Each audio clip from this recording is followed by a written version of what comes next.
ito ang fabricated crime. Tanim kaso ito. Kung may kakilala kayo, i-check paminsan-minsan, i-check nyo yung pangalan ninyo sa online. Arreston lahat ng magsasalta. This is martial law 2.0.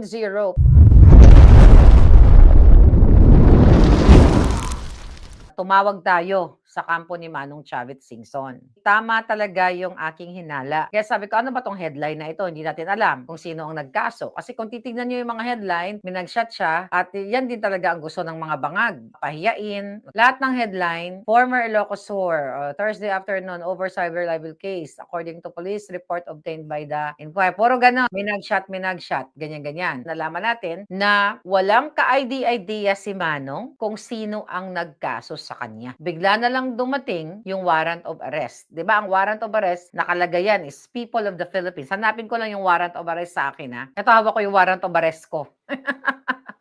Yes, nag-bail na si Manong, nakauwi na siya sa kanyang bahay, at sinabi niya sa akin ng kampo niya, badge of honor yun, Maharlika. Ayun na nga, nakausap natin yung kampo ni Manong, di naman siya malungkot, mukhang happy lang. Pero ang sinasabi nga niya, wala siyang kaalam-alam kung sino ang nagkaso sa kanya. Kasi nga, nagsasalta siya about sa pagiging addict ni Marcos Jr. Pero meron na raw siyang pinagdududahan, pero hindi natin pwedeng sabihin. Meron siyang pinagdududahan kung sino yung nagkaso sa kanya. Ayan nyo siyang ma-interview. Later, I don't know, magpapa-interview siya. Pero ito, kasi ito, meron akong e-warrant. Alam niyo yun, di ba? May e-warrant ako.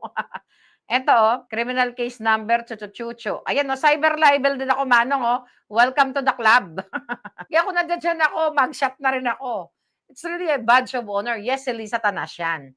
Ayan, papakita ko lang sa inyo, the people of the Philippines. Okay, plaintiff versus Maharlika Boljaquera. Itong warrant of arrest na to, hindi ito ibinalita. Yung sa akin muna, hindi ito ibinalita ng mga periodiko sa atin. Kaya ako to nalaman na may warrant of arrest ako. Siyempre, meron din tayong mga galamay dyan na mga matitino na mga kapulisan. Kasi sabi ko, pakicheck mo nga yung pangalan ko, baka tambak-tambak na yung warrant of arrest ko. True enough. I think I have like more than 4 na warrant of arrest, mga kababayan, na hindi ko alam talaga kung sino ang nagkaso sa akin. Kasi dito, sa ano na to, dito sa warrant of arrest na to, nakalagay dito, People of the Philippines, plaintiff versus Maharlika Boljaquera, nakalagay dyan. Warrant of arrest to any officer of the law, you are hereby command to arrest. Ayan, to arrest. Arestuhin. Aarestuhin si Palangga. Dapat nauna pa ako na mag-shot ng mga putang inang yan. Tinamnan ako ng kaso dyan. To arrest Maharlika Boljaquera, who is said to be found at number 19, Dr. Sixto Antonio, pati address fabricated. Naalala niyo to? Hindi ako nakatira sa never ako tumira sa sa Pasig. Number 19, Sixto Antonio Avenue, Rosario City, Pasig. Hindi to kay Taerna, iba to. Pero si Taerna ang una, yes, directors ang nagpasimula ng number 19. 'Di ba? Pinapuntahan ko pa yan sa number 19, Dr. Sixto. Ito yung ginawa nila sa akin noon, 2023. No, wait a minute. 2022 pa lang ako, kinasuhan na ako ni Lisa Tanas, through Taerna. Ako ang unang-una nilang ima-mugshot. And now si Manong Chavit. Sabi ko nga kanina, ako si PRRD, si Senator Bato, Diyos ko, mga bros ko yan. Si Manong Chavit na Manong Chavit yan, di ba? Alam niyo naman yan. Chavit is Chavit Singson. Pero wala siyang kaalam-alam. Kasi hindi naman niya alam siguro. Isinekreto nga. Yeah, sabi ni Derek, may best na babae na nag-interview sa Pasig noon to confirm. Alam niyo yun, hindi naman ako nakatira sa Pasig. Kahit sinong kakilala ko, never ako tumira sa Pasig. So, ito ang fabricated crime. Tanim kaso ito. So, yun, nakausap nga natin yung kampo ni Manong. Ang sabi ko, alam ba ito na darating? Ganyan-ganyan. Hindi, wala silang kaalam-alam. Kaya nga sa aking mga palangga, kung may kakilala kayo, i-check paminsan-minsan, i-check nyo yung pangalan ninyo sa online. E-warrant ito Kasi aareston lahat ng magsasalta. Sabi ko nga, this is martial law 2.0. Pero maganda minsan yung ginagalit nila yung taong bayan. Galitin si Chavit, galitin nyo si Sara, galitin nyo lahat. Lahat, makasakali. Yun na pag nakita ng tao at nag-fed up na yung taong bayan, ay matatapos na ito. Vindicated na naman si Maharlika dahil nga ako ang una na nagbuwis ng alindog sa mga hayop na mali Satanas. Umamin na sa akin. Umamin yung nagkaso sa akin na si Lee Satanas ang nag-utos sa mga tao para mag-file ng case. Kasi hindi sila makafile sa amin eh. Na sila, like Lee Satanas, na filean niya ako na defamation or cyber libel na siya ay addict, siya ay kawatan, siya ay kidnapper. Okay? Kasi maglalaban kami sa korte. Kamo si Cathy Binag. Cathy, check mo yung pangalan mo, baka ikaw nasusunod. Dahil di ba? Na sinabi namin, addict shot, authentication. Kaya sila gumagamit ng ibang tao. I don't know, I hope malaman natin. Sa ngayong moment na ito, hindi pa alam ni Manong Chavez kung sino talagang tarpulano ang nagkaso sa kanya. Kasi wala namang nakalagay dito eh. Ito, ang ano ko, ba't Manong sa'yo 60,000 ang ano mo, ang what you call it, yung bond mo, yung bail mo. Ako 48,000, no? Eh, ang dami niyan. Ayan, 48,000. Isang kaso pa lang yan. Okay? Hindi ko pa recently, hindi ko pa napacheck kung may mga kaso na may mga warrant of arrest. Sabi ko sa inyo eh. Directors yung kay Kiko Matching at saka yung kay Sharonita, hindi sila nag-file ng case. Nag-request lang sila nun sa DOJ na ipatanggal yung mga Facebook page ko. Okay, yun lang ang gusto nila. Pero hindi sila nag-file ng case. Hindi ko alam, natakot. O baka wala pa si Lisa Tanas sa buhay nila kasi noon na Siyempre, nanghihinayang din sila sa pera. Napupunta sila sa Amerika, di ba? Nanganay sila sa pera na milyon-milyon. Eh, si Lisa Tanas, kumukuha ng pera sa Kabanang Bayan. So, nangyayari yung kay Manong Chavez Singson, para sa kaalaman nyo, sa kapapasok lang, nakauwi na po siya ng bahay. Okay naman siya, ang daming tumatawag sa kanya, parang hotline yung telepono niya, ang daming nagmamahal sa kanya. Then, hindi niya alam nga kung sino nagkaso sa kanya, pero ako, even kanina sinasabi ko, ano na naman yan, tanim kaso na gawa-gawa ni Lisa Tanas. Lahat tayo tatamnan. But in fairness, si Ka Eric at saka si Jason nabasura yung kanilang cyber libel, kahapon. At yung mga kasama pang sinampahan. Hindi ko alam kung ano nakain ni Bonjing Remulla. 'Di ba? Mabuti ginawa mo yung tama na walang kang nakitang prima facie evidence according to you sa ombudsman. Pero ito yun, kapag ito yung kapalit. Ito yung kapalit kapag nanindigan ka. Hindi talaga nagkamali si Marlica 2022. Oy, magsalita na kayo. Kinasuhan ako. Noon, mga tao walang pakialam. Bala ka dyan, Marlica, sa buhay mo. Harapin mo mag-isa. Totoo naman, hinarap ko mag-isa. Pero kasama kayo ng mga palangga ko, di ba? Yes, martial law na talaga. Sabi ko nga, hindi ako nagkamali sa inyo. Kung si PRRD, kinidnap, Manong Chavez, na file ng case, sino ka? Hindi ka natin alam eh. Yung mga baka marami pang mga nadampot na hindi nga lang ganun kakilala, na ngayon nagdudusa o nakakulong dahil walang pangpiyansa. Ang mga putang ina, yung mga tumanggap ng mali-maleta, ayan, malaya sila. Ito rin po ang gagawin nila sa 18 Marines. 18 soldiers. Hindi nila tayo tatantanan. Ayan, no? Presiding judge. Ayan, no? Ito yung mga nakasulat sa akin, no? Teka, ilan ba to? Another warrant of arrest. Magkano ang ano dito? 10,000 lang. Ito yung kay Taerna. Naalala to, San Fernando, Pampanga. Ito may, ang warrant of arrest, ayan, number 966 to. Ano to?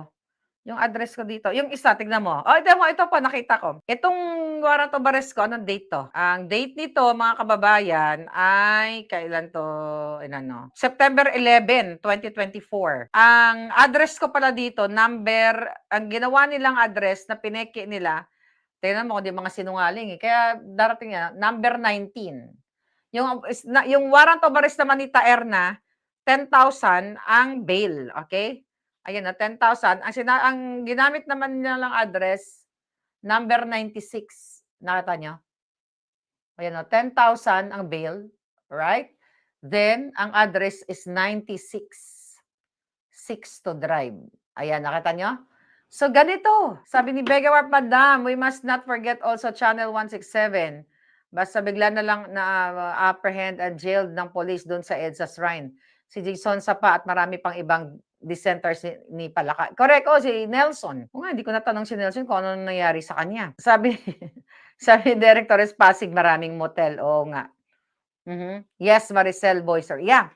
So ito ngayon, mga kababayan, ang tanim kaso, hindi tayo tatantanan. Kaya nga sabi ko, ito mga AFP, PNP, Harap-harapan na kayong ginagago, kailan pa kayo maninindigan? Habang si Satanas ay patuloy na nagnanakaw. Habang si Satanas patuloy na naghahakot ng pera ng bayan. Habang si Bangag Jr. patuloy na nagsisingot, nag-aadik, habang nag-aadik, nangingidnap ng mga taong nagdi-dissent o nanginindigan.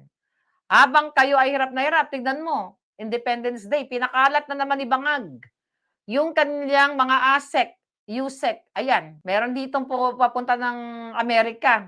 Hindi ko alam, baka nagbitbit na naman ng pera ng bayan. Pinapaikot niya yung kanyang mga tauhan sa buong mundo para magbitbit ng pera ng bayan. Para pagnakawan kayo every single day. Pero ayaw nyo pa rin magising. Kaya sabi nga ng iba, I think deserve. Okay? Deserve ninyo. Okay, sabi ni BJ, yung dating friendship mo, okay, na nag-post agad. Isa pa yun, natakot, di ba? O, syempre, ganun talaga eh. Mga palangga. O, talagang, lahat ng nagsasalita, nagkikriticize kay Bangag, tatamnan at tatamnan nila. Di ba? Natutuwa sila dahil na mugshot and everything. Pero sabi naman ni Manong, he's okay at badge of honor yan kapag ikaw ay kritiko ng Bangag ng Marcos administration. Kaya nga sabi ko, mga kababayan, I hope matapos na itong ginagawa ng mga Bangag. I hope manindigan kayo kasi talagang lahat kayo. Kaya sabi ko sa mga polis, kailan kayo maninindigan? Pag kayo ay nakakulong na? Pag kayo ay namatay na ang inyong mga anak dahil sa kapalpakan ng katulad ng Ateneo? Katulad ng mga eskwelahan, mga palpak? Kapag na-recruit na ang inyong mga anak ng mga makakaliwang grupo, si Baldwin daw, Baldwin sa Candlelight para sa biktima, nagsama sa mga Ateneo community sa sinasagawang Memorial Candlelight at Mass para sa yumaong student. Nahagip sa Facebook Live ng Ateneo University Coach Tab Baldwin na nakita sa, hanggang magdasal-dasal na lang, alam ninyo? Kung nanonood kayo, sabi ko, ng mga crime stories, yung mga suspect, yung mga gumawa ng karumal-dumal, nandoon pa, mag-iiyak-iyak pa kunyari. Kunyari, concern. Ganun ang mga kriminal. I'm not saying, kasi under investigation pa ito eh.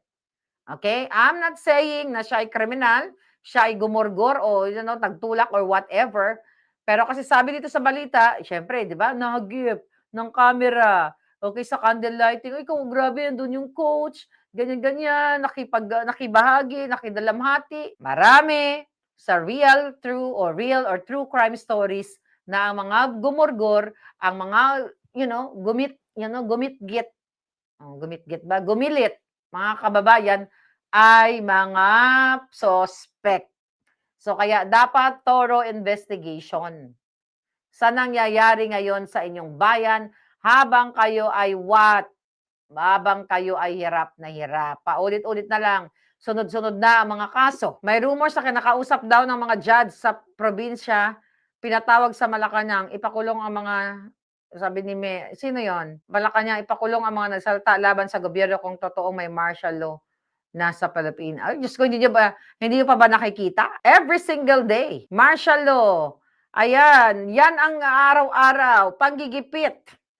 Pinagtatakpan ng mga maleta gang. Magtataka ka na, dalawa talaga yung namatay. Tumindig na kayo, sabi ni Palangga, people power. So, Manong Chavit, stay strong. Alam ko na, alam ko na malakas ka. Malakas ka at pagtibayin ang lalong iyong paninindigan. Dahil sa katulad ng ginagawa nila sa pag-impeach kay Inday Sara. Kumbaga, hindi pa nga nasisimulan ang trial, impeach na si Inday Sara. Kaya ganito ang ginagawa nila. Dinidiscredit nila si Speaker Alan Cayetano. Ginigipit. Kung kayang ipadampot si Chavit, pwede rin ipadampot si Alan Cayetano. Hindi natin alam na may kaso na sila na hindi natin na-fabricated. Hindi natin alam soon dahil hindi pa officially talaga or harap-harapan na sinasabi nila si Joel Villanueva babaliktad o kung sino man para magkaroon talaga sila ng finality, na magkaroon sila ng 13 na bilang para maagaw nila constitutionally ang Senate presidency. Pero even though na hindi pa nila, wala silang bilang, ay nilalagay nila sa kaisipan ng tao, binubudol nila ang tao na ang 12 na quorum is okay lang. O 12 na senador ay valid para magkaroon ng quorum. So, pwede talagang madampot sino? Si Senator Marcoleta, susunod nila? Si Joel Villanueva? Sino pa? Si Chis Escudero, hindi na yan madadampot. Kasi bumaliktad na. Sino pa ang susunod nilang dadamputin para totally maano nila, ma-eliminate nila ang mga gusto nilang i-eliminate. Kasi gusto nga nila talagang i-impeach si Inday Sara. Well, sa kabila ng ganitong mga pagigipit, mataas pa rin ang trust rating. Si Inday Sara pa rin ang sinisigaw ng taong bayan, majority ng taong bayan. Based sa latest survey, si Inday Sara pa rin. Kaya eto ang ginagawa ni Bangag kasi yung negative niya dapat nga wala na siya. Sana lang kumilos na yung taong bayan. Mga palangga, it's been like what? 4 years. 2022, 23, 24, 25, 26. July, ano na kita ngayon? June. Okay, magpo 4 years na ako nagnangak-ngak dito. July, August pa lang nagsasalta na ako. It's been 4 years. Pinaabot nyo pa ng 4 years, pinaabot nyo pang mag-kidnap si Pierre, pinaabot nyo pang mamagshot si Jason sa mamagshot si Chavit, mamagshot yung mga, kalaban nila, 'di ba? Kalaban nila sa politiko, 'di ba? Gusto niyo ba mamagshot si Alan Cayetano? Gusto niyo ba mamagshot yung mga taong naninindigan sa inyo? Lahat na lang ganito mga kababayan, lahat gayon gigipitin tayo. Baka dito galing kasi may sinabi pala si Manong. Tingnan natin 'to, ano sabi nito? Ano sabi ni Manong dito? Pinipigilan nila malaman katotohanan, utos ang mastermind.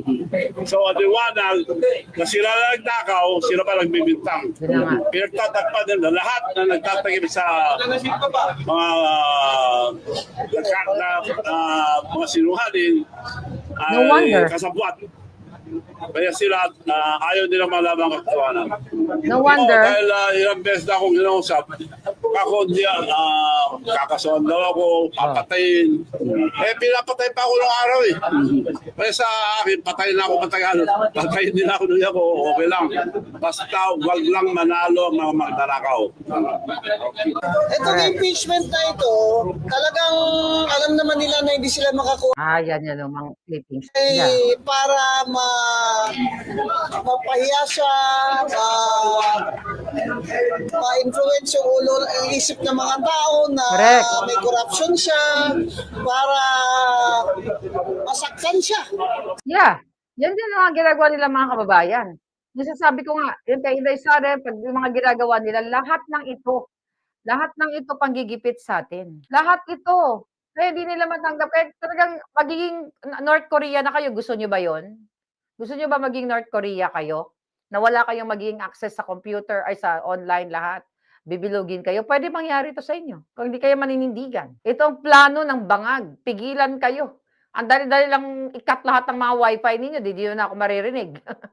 Gusto niyo ba yon? Pag hindi kayo maninindigan, pwede mangyari sa inyo ang North Korea na pigilin kayo lahat at sasambahin niyo si Bangag at magkakaroon kayo ng kalendaryo ng mga picture sa bawat bahay ninyo kahit ayaw niyo sa itsura ni Bangag. 'Di ba? At ang kahayupan ni Satanas. Baka ipabatas pa nila later on yan na lahat ng picture ng first Bangag family ilalagay sa loob ng bahay ninyo. Sinimula na nila noong 1980s bago pa mag-martial law, 'di ba? Na ang pamilyang mga magnanakaw through calendar, through what, 'di ba? Sino yung mas matanda sa akin? Nilalagay yung mukha ni Bangag, nilalagay sa mga pintuan, sa kung saan-saan. Ginagawa na parang parang Diyos. Ito na ngayon, kung hindi kayo maninindigan, North Korea ang bagsak talaga natin diyan. Ibig sabihin, North Korea ang magiging ninyo, ang magiging kalalabasan ninyo. Dahil nga yung mga powerful na tao na may kayang ipagtanggol ang kanilang sarili, katulad ni Chavit Singson, kayang tamnan ang kamuwang-muwang. Kung tatamnan nila kung kakasuhan nila, tingnan mo, pati media tahimik. Anong ibig sabihin yan? Ibig sabihin ang mga media kasabwat. Ba't sila tahimik? Wala man lang nag-leak? Big personality.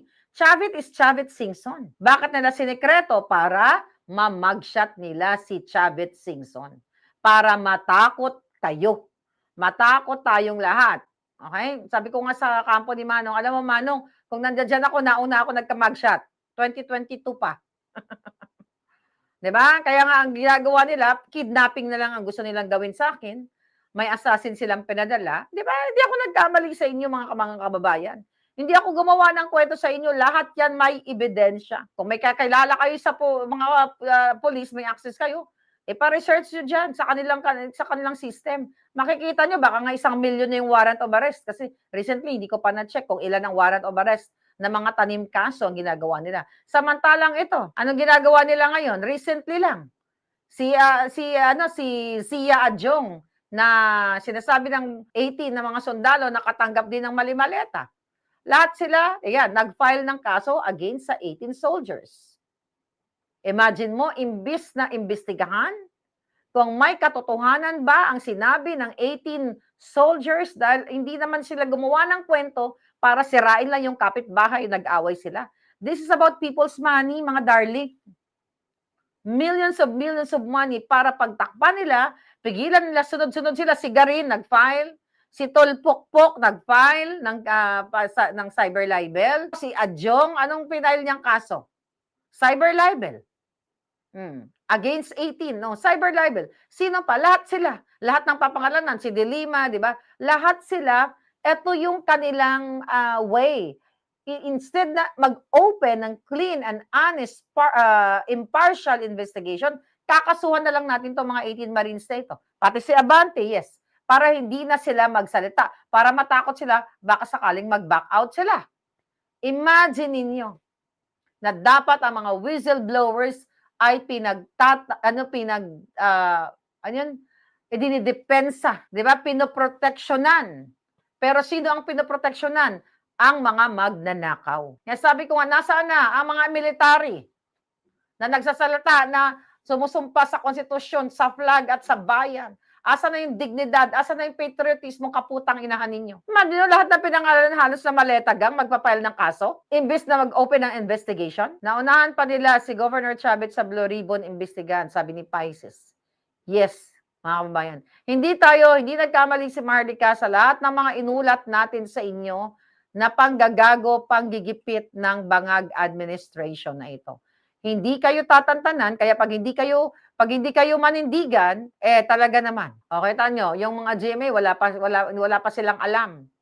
Hindi nila kayo mga media, dapat alamin nyo kung sino ang nagkaso, hanapin nyo diyan sa mga pulis na nag-issue na yan, sino ang nag-file ng case, bakit sekreto?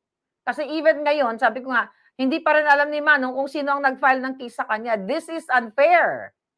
At hindi ito makatao na isisikreto mo. So sabi ko nga sa inyo, malinaw pa sa sikat ng araw, lahat ng sinasabi ni Maharlika in the past ay nangyayari na. Kahit sino na lang, kay vlogger ka, kay powerful ka, dati kang politiko, kapag napagtripan ka ay pwede ka talagang mapakulong ng walang kalaban-laban, habang ang mga tunay na magnanakaw, habang yung mga nakakatanggap ng maleta, ang ginagawa nila ay patuloy na naghahakot ng pera ng bayan. Patuloy na nagkikiskipay kay Lisa Tonas, dumidila sa buli ni Bangag para hindi sila makulong katulad ni Escudero. Lahat na lang ng kasinungalingan gagawin nila, gagawa sila ng peke na kunyari may kaguluhan, kunyari may threat sa Senado, tapos isisi sa 18 Marines para may dahilan sila na magtanim kaso para hulihin naman nila yung 18 Marines. Pag nakakulong na yung 18 Marines, ano na mangyayari? Wala nang investigation. Hindi na may papatawag. Kasi haharangan nila yan ng bangag. Ibabar nila yan na hindi makapunta sa Senate investigation. The fact na pilit nilang inaagaw ang Senate presidency, ang majority, hindi nila yan mapapapunta sa Blue Ribbon.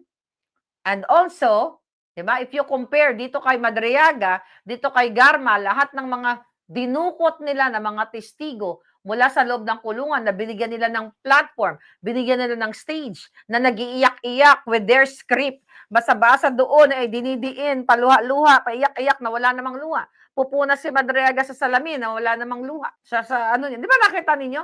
Pwede nilang ipatawag yung mga kakampi nilang mga kriminal na kakulong.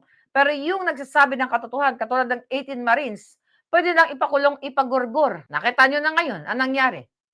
Kay Manong Chavez Singson. So yan ngayon. Tumulong, by the way, mabalik tayo dito kay Rene Baterbonia. at saka kay Divine Adili na namatay. Oh, ano ang ibibigay na tulong diyan? Nagsalita na ba si Bangag patungkol diyan? Wala, 'di ba? Kung si PRRD baka pinagsasampal na sila o pinagmumura na. Dedma si Bangag. Kasi maari yung mga atinista ay kasinghutan niya. Walang pakialam. Namatay, nabawi yan ng 2 buhay. Yung mga batang nag-uusbong pa lang ang kanilang buhay. May statement ba si Bangag? Wala. May concern ba siya? Wala, andun. Sa Jensan. Tumatawa-tawa. Sabi ko nga kanina, walang empathy. Buang kasi nagpamapayag kayo na adik ang presidente ninyo. O, ano, Ateneo, hanggang mas-mas na lang ba kayo? Bigyan nyo ng pangkabuhayan showcase ang kanilang pamilya, hindi lang barya-barya na sinira ng coach. Okay? Na nagpunta-punta doon sa gitna ng dagat, mga kababayan, para what? Para masira ang buhay? Sabi ko nga sa inyo, hindi lahat, okay? Hindi lahat ng, I mean, hindi natin alam kasi wala pa rin naman talagang thorough investigation. Pero sayang ang buhay ng mga batang ito dahil sa palpak na desisyon or hindi maayos na desisyon na doon pa kayo nag-team building. Grabe. I don't know kung ano pa ba ang kailangan ng bayan para kayo ay manindigan. Samantalang ang mga maleta kongresistas abalang-abala na sila, na sigurado daw sila na i-impeach, parang sigurado na sila na ma-impeach si Inday Sara. Sabi ko nga, never maging impartial etong ano na 'to. Okay? Never maging impartial itong impeachment na 'to kasi ngayon pa nga lang kino-convict na nila si Inday Sara. Wala pang hearing, convicted na si Inday Sara. So, sana hindi nila ano tawag dito, sana talaga wag niyo ng patagalin itong mga hayop na ito, na patuloy na magorgor na lang ang inyong mga kinabukasan. Paulit-ulit na lang, ilang estudyante pa ba, mga kababayan, ang mamamatay sa mga kapalpakan ng mga eskwelahan. Ilang estudyante pa ang mamamatay sa pagre-recruit ng mga NPA, mga rebelding komunista, para kayo ay masira ang inyong mga buhay. Ano ang mga press release ng mga walang hiya ngayon, by the way? Itong mga prosecutor, itong sila Kapunan, mga dilawan ito eh. Ano sinasabi niya? Mananalo daw sila based sa kanilang evidence. Wow! Alam nyo, di ba kapag abogado ka, hindi ka nagbibigay ng ganyang statement na sigurado ka na panalo ka na wala pa yung trial eh. Dito ka lang only in the Philippines. May judgment na bago mag-trial. Kasi yung mga lawyers ko dito, tinatanong ko dati kung, kung yung case ko, ganito, ganyan. Hindi nila ako binibigyan ng sabi na, we're gonna win this case. Parang, pang 100%. We'll fight. We will fight, but, who knows? Pero, ano lang yun, private na usapan. Hindi naman nagpapa-press con. Kaya ito mga prosecutor na mga julul, sigurado na raw sila mananalo. Bakit? Dahil sinigurado na, nagsabuatan na sila ni Bangag.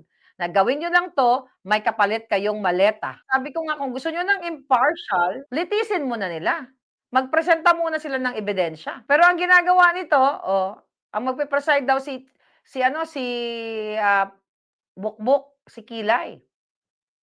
Ano sabi dito? Huwag daw i-judge si Escudero, sabi ni Kipay Jerbel Ruistro na nakatanggap ng maleta ayon sa ating 18 Marines. Tiwala daw sila at kumpiyansa na, ano tawag dito? Okay, na tiwala sila at kumpiyansa sa mekanismo ng impeachment trial. Sino man daw umupong presiding officer sa pamamagitan ni Escudero, ni Gatchalian na walang alam, di ba? O maging daw si Senator Alan Cayetano, sinabi nila ay maayos daw julul.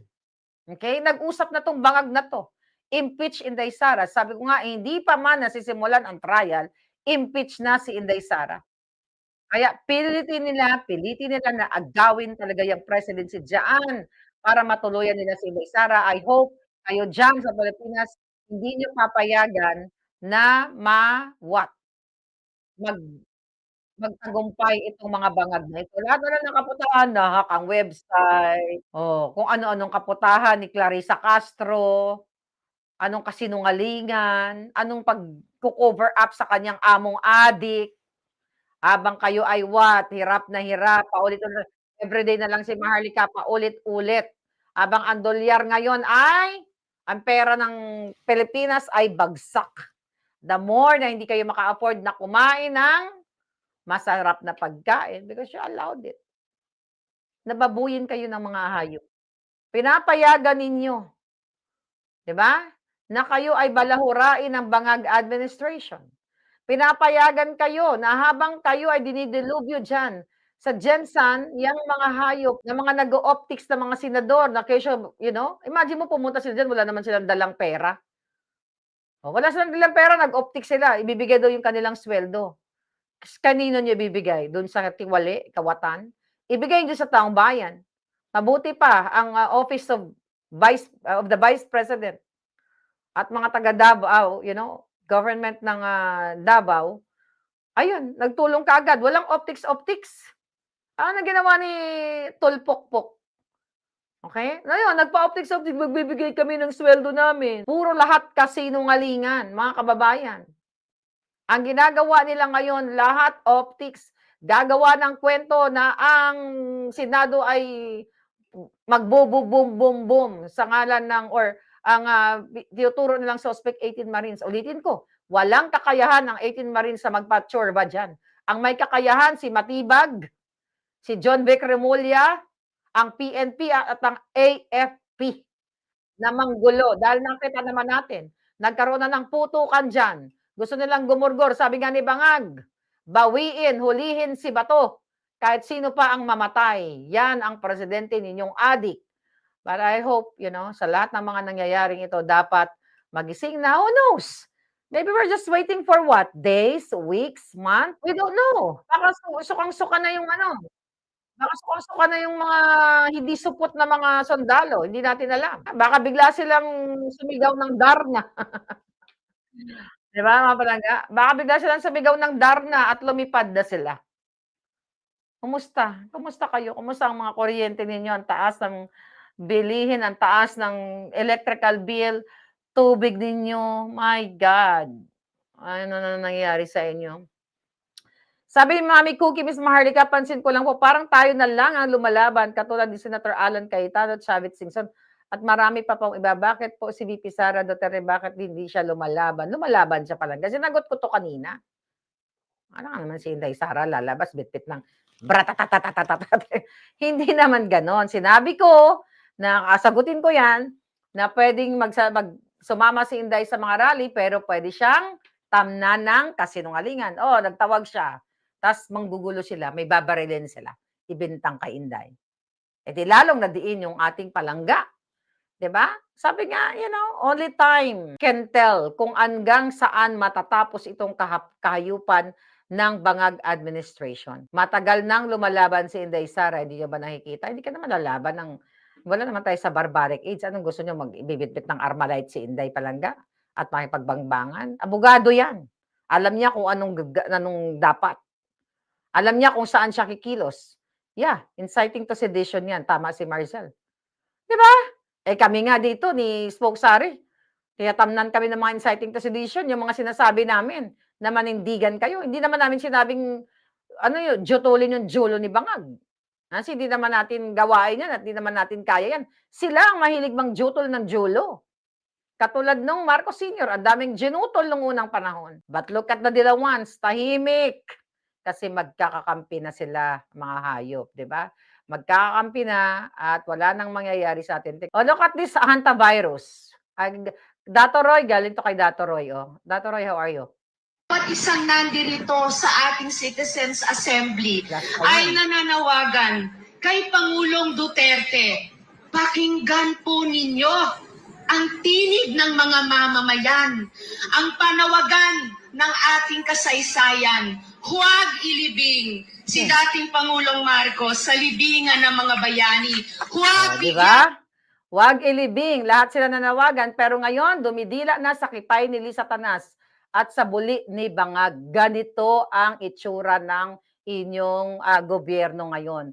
Yung mga dating oppose ng oppose o sigaw ng sigaw na anti-Marcos, dahil nakatanggap ng mga mali-maleta o ng mga pondo na appoint ang kanyang kapatid ni Bangag, tahimik na, wala na ang ipinaglalaban. Sabi ko nga, nasa sinapupunan pa lang si virus ng nanay niya, anti-Marcos na yan. Pero ngayon, dilap kipay na kay Satanas. Ang daan, yang kabaliwan ng mga Marcos.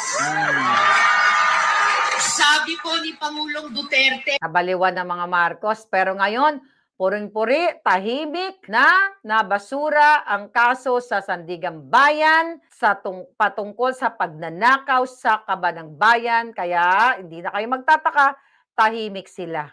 Ano ang kapalit? Alam nyo na.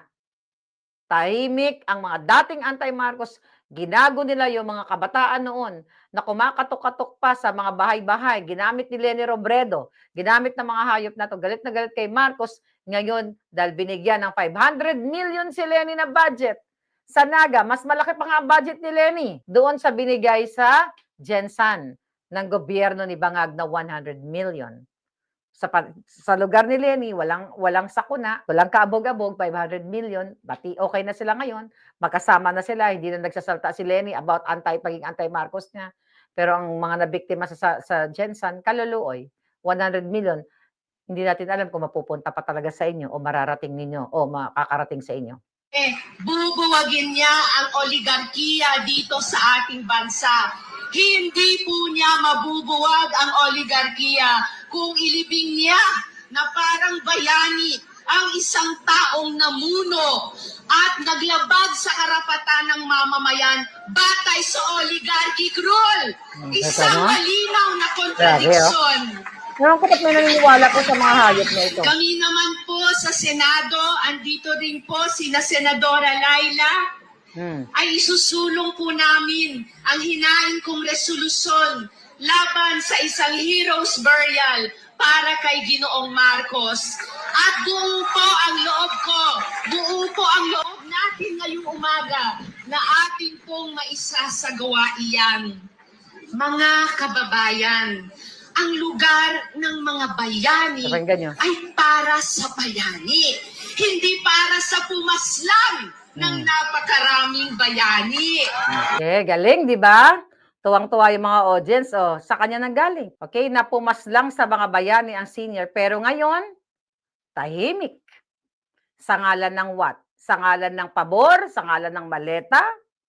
Sa ngalan ng pag-appoint sa kanyang kapatid? Nagkampi-kampi na ang mga makakaliwang grupo. Dilawan, lahat.